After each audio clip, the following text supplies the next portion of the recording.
네, 오늘 기업의 흥망성쇠, 기업의 생존을 이끄는 기업 스토리, 생생기업 스토리 박주근 대표 스튜디오에 모셔서 이야기 나눠보겠습니다. 어서 오십시오. 네, 안녕하세요. 예, 오늘은 정부의 스튜어드십 코드 수탁자 책임 원칙 개정에 따라서 이 국민연금이 좀 입장이 많이 바뀔 것 같거든요.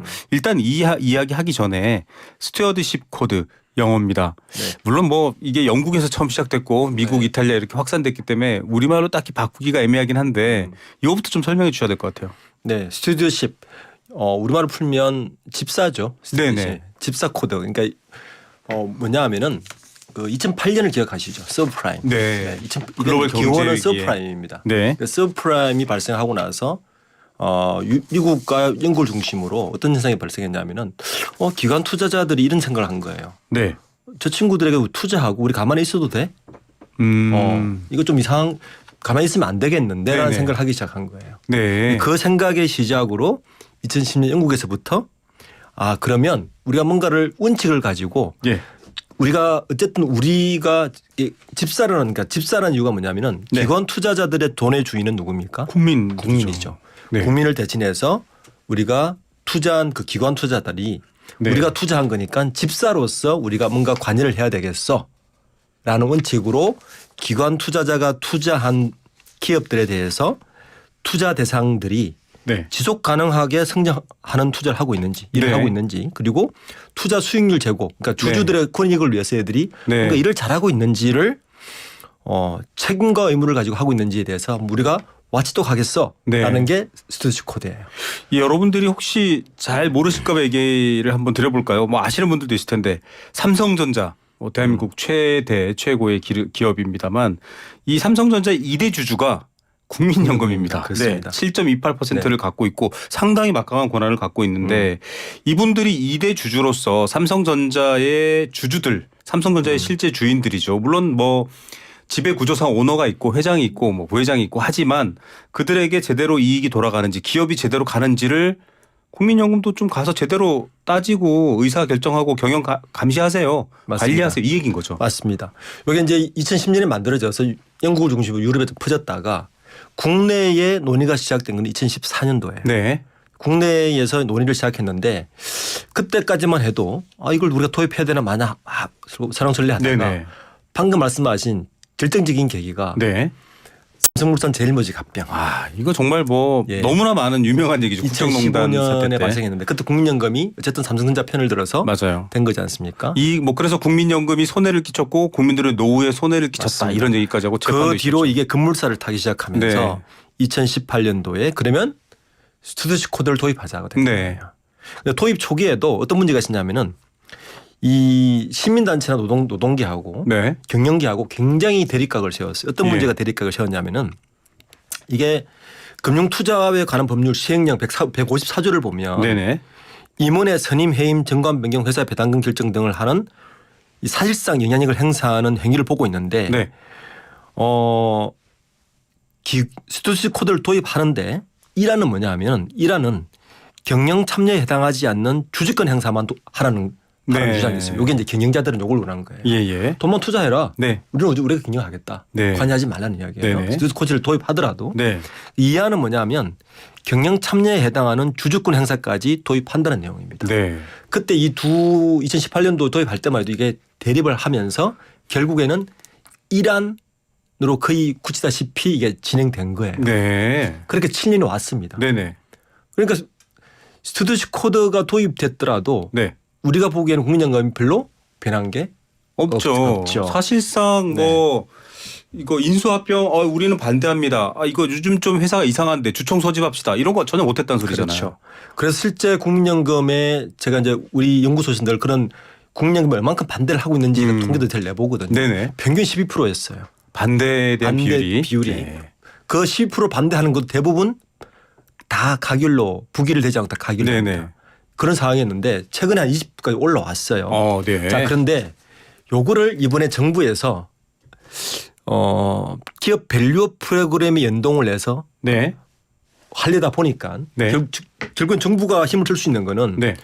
법률 지정도 있지만 네. 기관 투자자, 맞아요. 이게 국민연금이나 사학연금 같은 입김을 걸 미칠 수 통해서 있죠, 또. 자본력을 가지고 힘을 미칠 수 있으니까 네.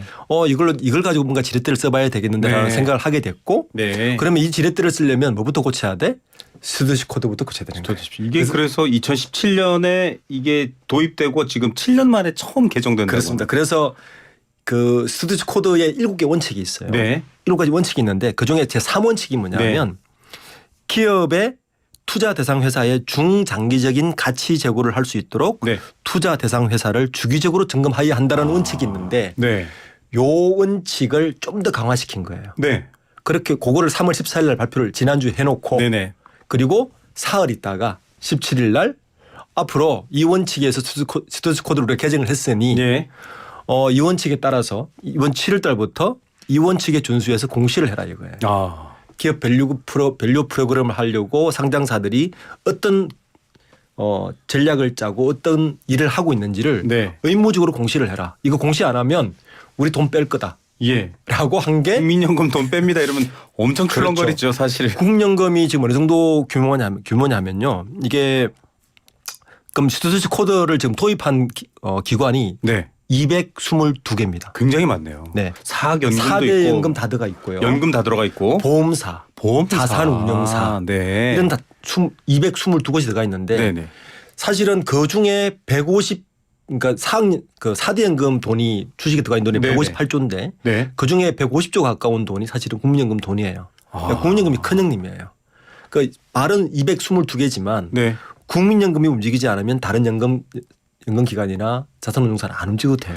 결국은 뭐 좀 심하게 표현하면 한국 기업의 상당수 지분은 국민연금 다시 바꿔 말하면 노후 보장을 위해서 국민들이 낸 돈이 갖고 있는 거네요. 맞습니다. 이게 이미 작년 기준으로 국민연금이 1,000조가 넘었고요. 네. 우리가 갖고 있는 1,000조가 넘었고 그중에 150조 정도가 국내 주식으로 들어와 있는 돈인데 네. 어쨌든 가장 큰 손입니다. 앞으로 더 커지겠죠. 그리고 국민연금이 5% 이상 지분을 가지고 있는 기업이 300개가 넘어요. 네. 그중에 방금 말씀하신 같이 1대 주주가 네.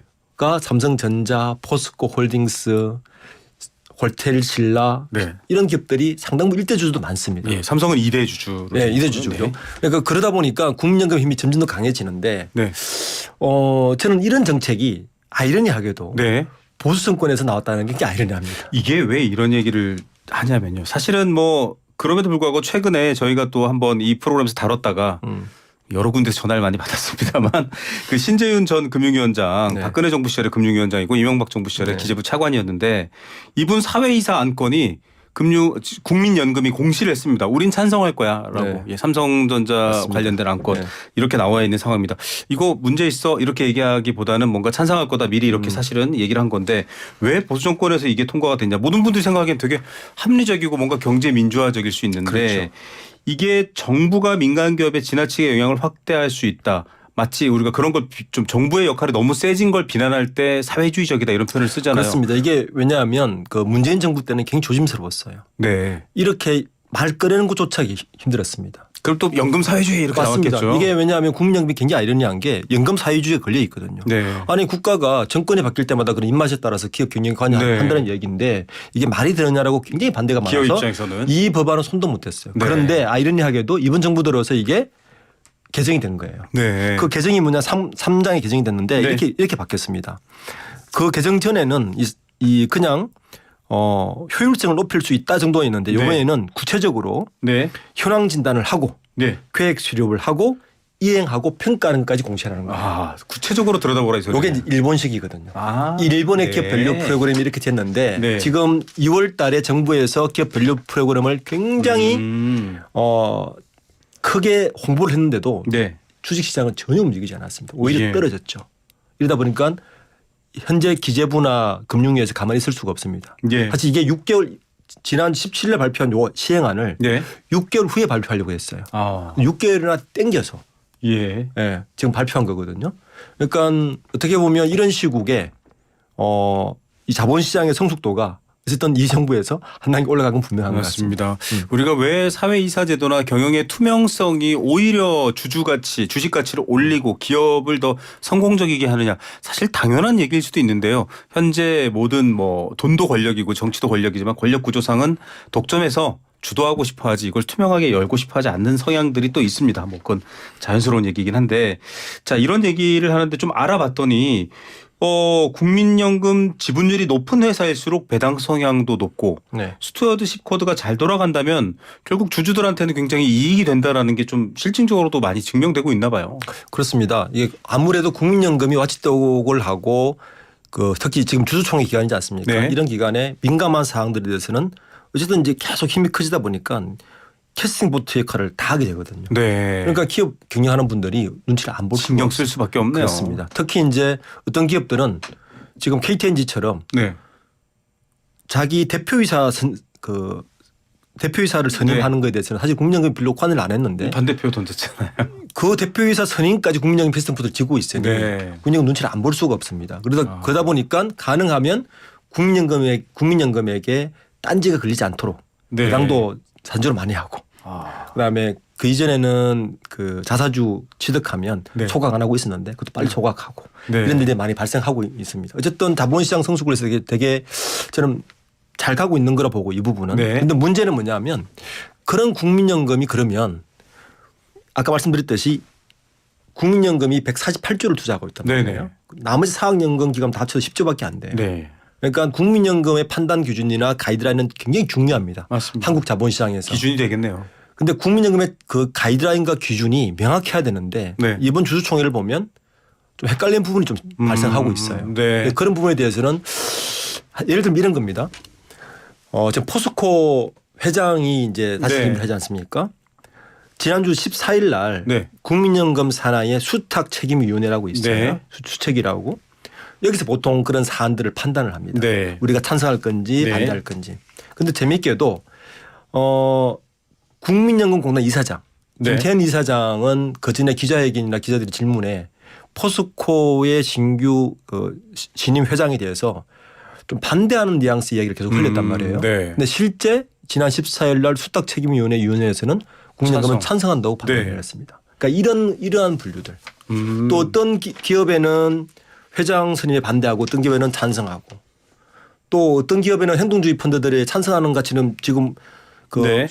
스튜어드십 코드가 개정이 됐잖아요. 네. 됐으면 어떻게 보면 주주 환원을 위해서 이야기하는 행동주의 펀드들의 주장에 대해서 동조할 것 같은데 또 반대하는 경우도 네. 있고 이런 기준이 지금 굉장히 애매모호합니다. 네. 그래서 저는 이렇게 바뀌었다면 그 자본시장에 시그널을 줄 때 아주 제대로 된 기준을 제공해야 되는데 맞습니다. 지금은 이번 주주총회의 사안들을 보면 기준을 모르겠다는 겁니다. 예. 그래서 이게 이런 것들은 분명히 시정해야 될 부분 같습니다. 틀은 만들어 놨습니다만 구체적으로 그래서 어떻게 주주로서 경영에 대한 뭐 검토, 검정, 협의 또 검사 뭐 여러 가지 대안 제시까지 요구하고 영향력을 행사할 것인가에 대한 기준이 없으면 그렇죠. 그때 기분이 나빠서 이럴 수는 없는 거잖아요. 왜냐하면 투자하시는 분들은 그 기준이 명확해야 투자 수익성의 첫 번째는 불확실성이 제거거든요. 그렇죠. 경제에서 가장 싫어하는 게 불확실성입니다. 그렇습니다.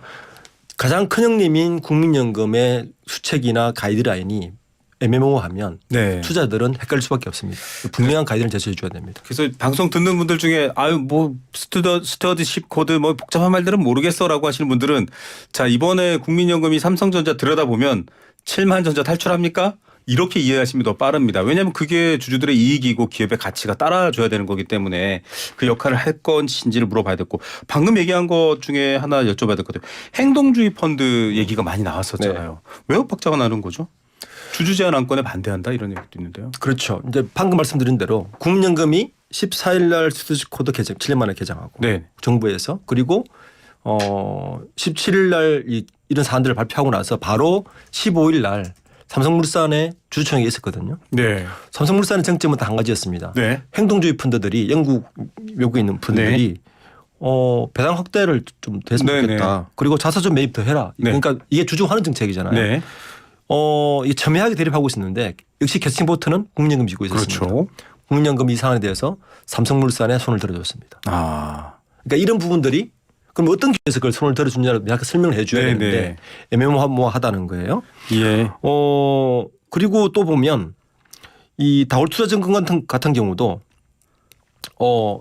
분명히 그 주주 제한 쪽에서는 주주 환원 쪽이나 이런 쪽에 제한이 네. 들어왔는데 국민연금 이것도 부결시켰어요. 네. 그러니까 행동주의 펀드들이 무조건 다 옳다는 것은 아니지만 그렇죠. 네. 어떤 우리는 이 기준에 의해서 이거는 맞다 아니다라는 이걸 분명히 해줘야 되는데 그런 제안에 대해서 국민연금의 기준이 참 알 수 없다.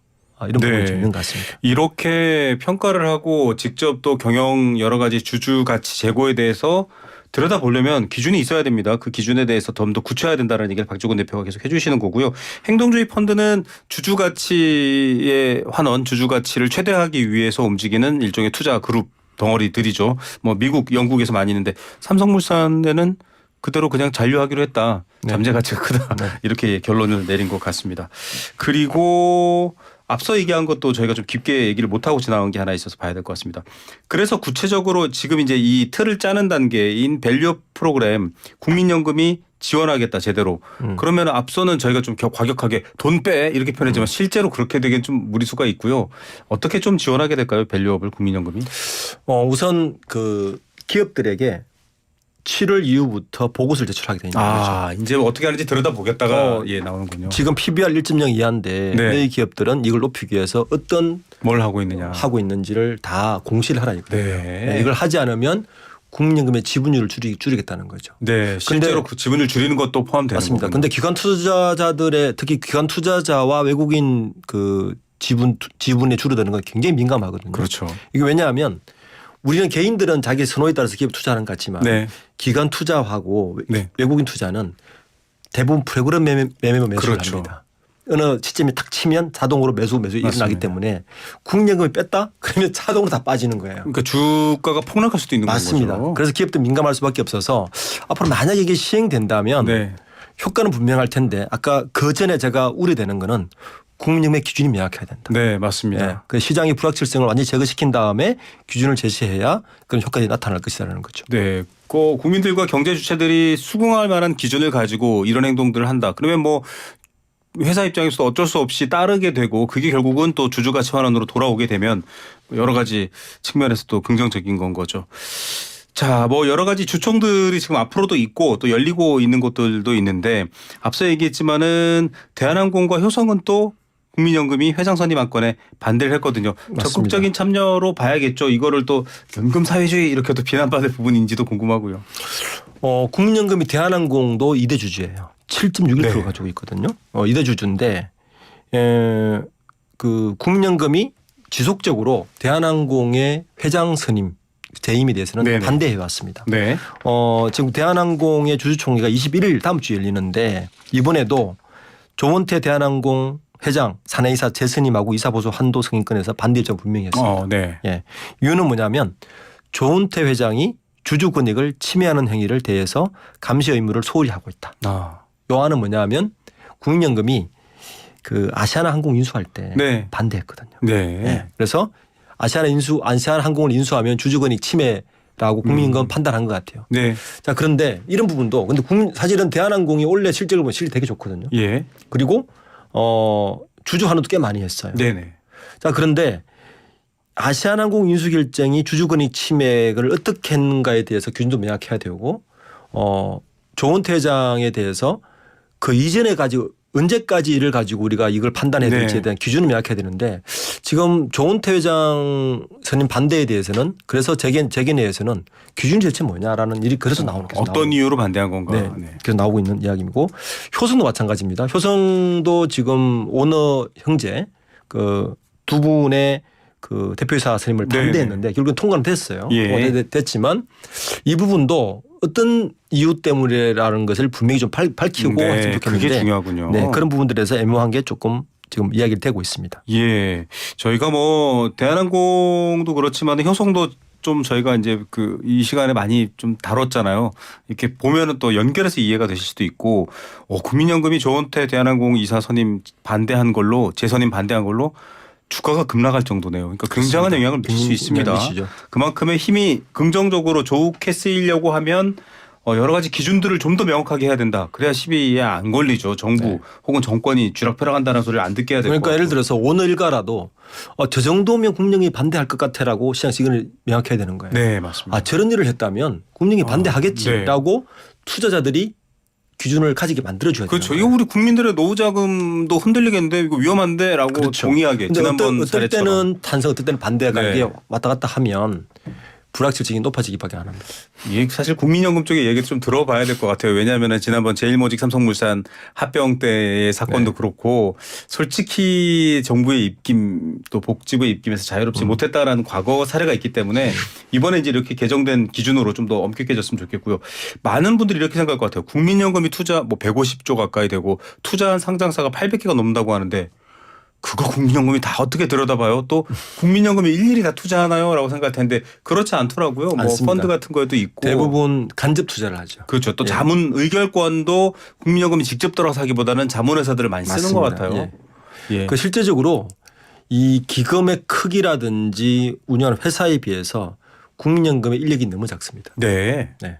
그리고 국민연금의 148조 중에서 대부분은 뭐 다 정권사라든지 운영사 다 네. 위탁 운영을 맡기기 때문에 실질적으로 민감한 사안 아니면 일일이 아마 국민연금에서 결정하기 굉장히 어려운 구조도 네. 사실은 또 하나의 문제입니다. 그래서 예. 국민연금위원회를 좀 인력을 보강하고 여러 가지를 이야기하는데 이것도 쉽지 않은 게 또 현실입니다. 네. 인력도 부족하지만 무엇보다 국민연금이잖아요. 국민들의 의사, 국민들의 아주 평범한 기준에서의 긍정적이고 건전한 생각이 전달되느냐가 중요합니다. 국민연금 분들의 뜻이 아니라 국민들의 뜻이 전달돼야 될 텐데 그런 부분들까지 좀 재미있네요. 앞으로 또 밸류업도 지금 계속 정부가 힘을 쏟고 있기 때문에 진행되는 것 따라서 저희가 이 얘기도 한번 다시 나누도록 하겠습니다.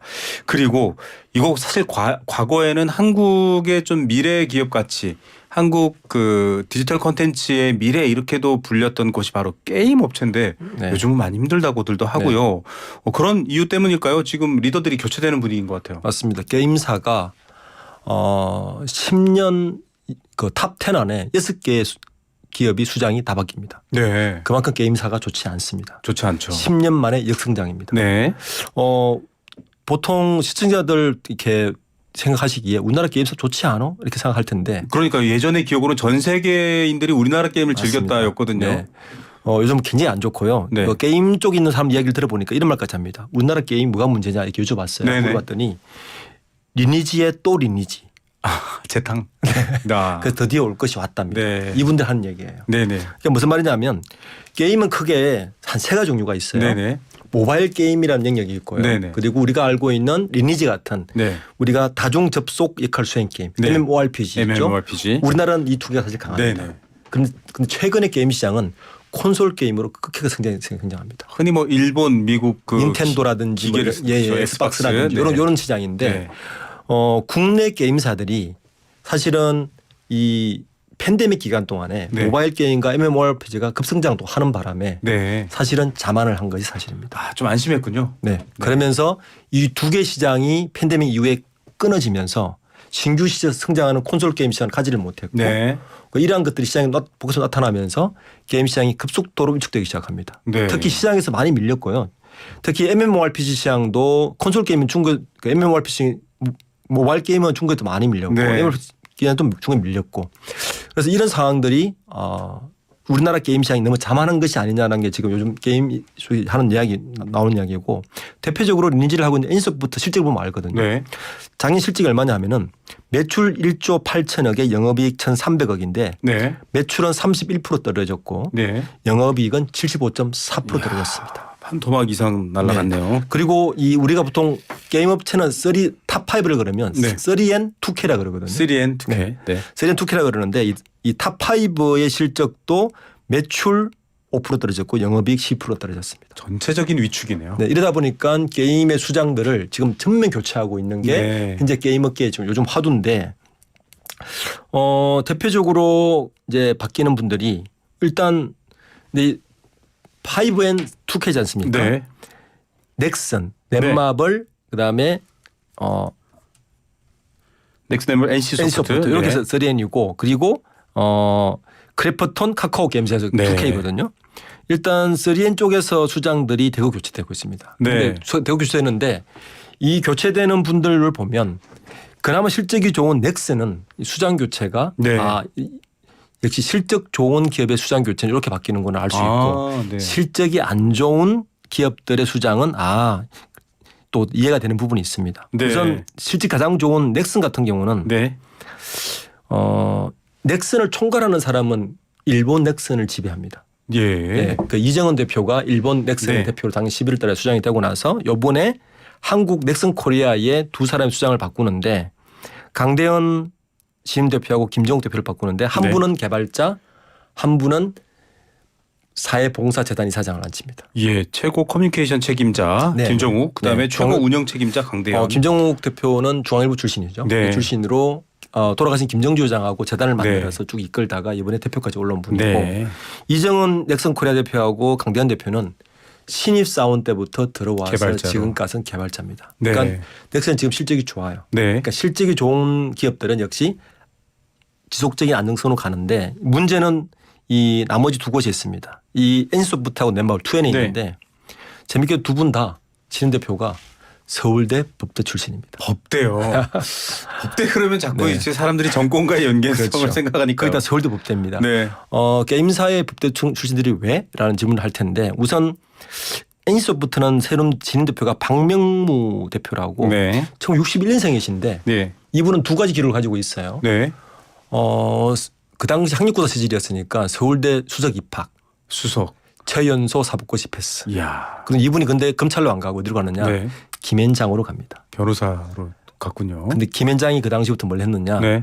대규모 M&A를 합니다. 예. M&A 시장의 가장 유능한 변호사 중에 한 분이고 네. 그 뒤로 쭉 이분이 성장해서 계속 M&A나 투자사라 옮기면서 가장 최근의 이력은 VIG 파트너스라고 네. 대표를 맡으면서 김정주 회장 NC소프트 회장이 김택진 회장이 모시고 오죠. 네. 그래 와서 그러면 이분은 뭐 할 거냐? 이런 분을 모시고 뭐 하겠습니까? 새로운 M&A를 할 가능성이 M&A라든지 크다고 봐야 되는 구조적인 거죠. 생존 방법을 그래서 모색하겠네요. CEO가 누가 오는가 항상 읽으시고 네. 어떻게 가겠다는 걸 알아야 되고 예. 넷마블에도 새로운 분이 오시는데 김병규 신대표 오는데 네. 이분도 서울대법대 출신이에요. 예. 삼성물산 법무팀에 있다가 좀 옮기면서 지금 다시 넷마블에 오시는데 실적이 안 좋은 NC소프트, 넷마블 이쪽은 다 CF 출신들이 와서 네. 구조조정을 하겠다는 이야기입니다. 그래서 요즘 게임사가 상당히 안 좋고 어떻게 보면 K 컨텐츠의 한 축이잖아요. 그럼요. 예. 그리고 뭐 K-팝이나 이런 쪽은 여전히 네. 괜찮은데 우리가 게임사가 이렇게 빨리 몰락할 줄은 사실은 굉장히 여기서 우려하고 경쟁도 있습니다. 치열하고요, 글로벌하게. 네. 그리고 굉장히 돈을 많이 벌고 배부를 때 너무나 많은 집중을 하지 않았다. 미래를 준비하는 부분도. 이런 부분들이 요즘 뼈아프게 다가오는 게 요즘 게임 시장입니다. 예, 요즘 뭐 여러분들이 즐기는 뭐 오징어 게임 같은 컨텐츠 보시면 게임의 형식이 들어가 있습니다. 그 안에 자체가 게임이잖아요. 게이미피케이션이라고 해서 전 세계적으로 게임은 단지 게임을 만드는 회사뿐만 아니라 굉장히 중요한 컨텐츠 핵심인데 그거를 뭐랄까요, 좀 우리가 K 컨텐츠 다른 면으로서는 잘하는 면이 있는데 이쪽은 또 소홀해진 것 같고, 그다음에 저는 사실 넥슨 그러면 게임 그러면 잘 나갈 때 불이 꺼지지 않는 구로등대 이런 거 있지 않습니까? 굉장히 중노동 이런 얘기들이 좀 많이 다뤘던 기억이 나는데 어쨌든 또 적당한 선에서는 국민들에게 사랑받는 컨텐츠 기업으로 다시 리뉴얼 되기를 바라보겠고, 아마 박주근 대표께서 또 이슈가 있으면 한번 여기서 소개해 드릴 겁니다. 투자하시려는 분들도 잘 생각해 주시면 좋을 것 같아요. 네, 오늘 얘기는 여기까지 듣겠습니다. 감사합니다. 네, 감사합니다. 리더스 인덱스 박주근 대표와 함께했습니다.